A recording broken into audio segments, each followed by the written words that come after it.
A ansiedade é um dos fenômenos mais recorrentes na prática clínica e, ao mesmo tempo, um dos mais complexos na construção teórica freudiana.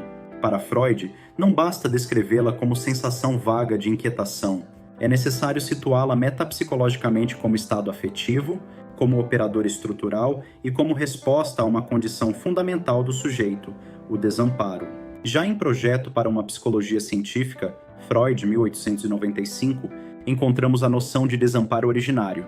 O recém-nascido, incapaz de realizar por si mesmo a ação específica que garantiria sua sobrevivência, depende radicalmente do outro. Essa dependência não é apenas biológica, é a matriz da vida psíquica. O bebê precisa da intervenção alheia para aliviar a tensão interna.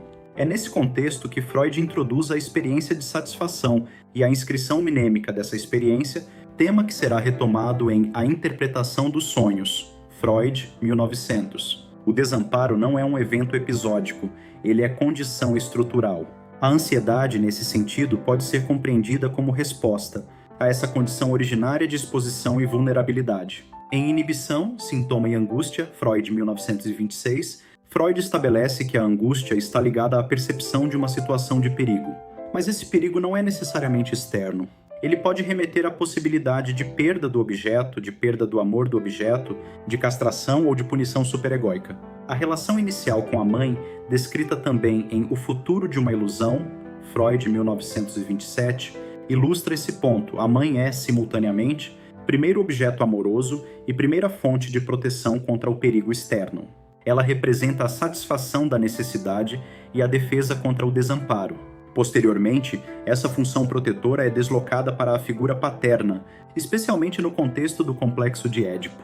Contudo, essa mesma figura paterna encarna também a interdição e a ameaça de castração. Amor e temor coexistem. Essa ambivalência é central para compreender a ansiedade. Em 1926, Freud reformula sua teoria e afirma que a angústia não é simplesmente produto do recalque, como supunha anteriormente. Ela é sinal emitido pelo eu diante de uma situação que remete a perigo. O eu, ao reconhecer a possibilidade de repetir uma experiência traumática, produz angústia como mecanismo de alerta. Surge então a noção de angústia sinal. Freud distingue ainda a situação traumática da situação de perigo. A situação traumática corresponde ao desamparo efetivamente experimentado, quando o sujeito é invadido por excitação excessiva e não dispõe de recursos para ligá-la. A situação de perigo, por sua vez, é a antecipação dessa experiência. A ansiedade aparece como expectativa do trauma e, ao mesmo tempo, como sua repetição atenuada.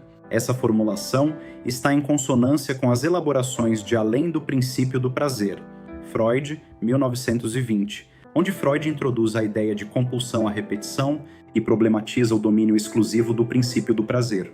A ansiedade pode ser entendida como eco de experiências traumáticas anteriores, mas não se reduz à memória literal do evento. Ela emerge como repetição estrutural de uma condição de desamparo. Freud afirma que a intensidade da ansiedade depende da estimativa do eu, quanto à sua própria força diante da magnitude do perigo. Se o perigo é externo e real, falamos de angústia realística. Se o perigo é interno, pulsional, falamos de angústia neurótica. Se está relacionado às exigências do supereu, temos angústia moral. Essa distinção só é possível após a formulação da segunda tópica em O Eu e o Id, Freud, 1923, quando o eu passa a ser compreendido como instância mediadora e vulnerável.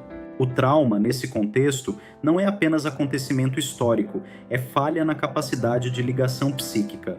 Quando o sujeito revive, mesmo inconscientemente, traços dessa experiência, a ansiedade pode surgir como manifestação.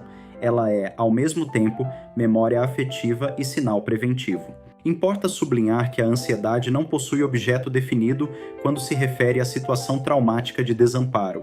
A indefinição e a falta de objeto pertencem à experiência traumática primária. Já na situação de perigo, a ansiedade pode dirigir-se a um objeto específico.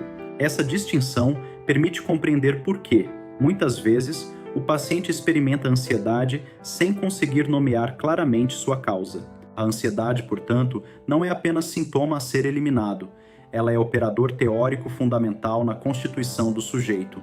Ela articula desamparo, trauma, recalque, complexo de Édipo e formação do supereu. Ela revela o lugar estrutural do eu diante do perigo interno e externo. Compreender a ansiedade em Freud é compreender que o sujeito é, desde o início, marcado por uma vulnerabilidade estrutural. A angústia não é acidente, é componente constitutivo da vida psíquica.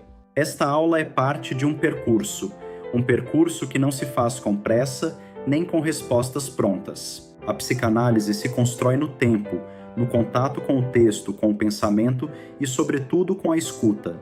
O que foi apresentado aqui não se esgota neste encontro.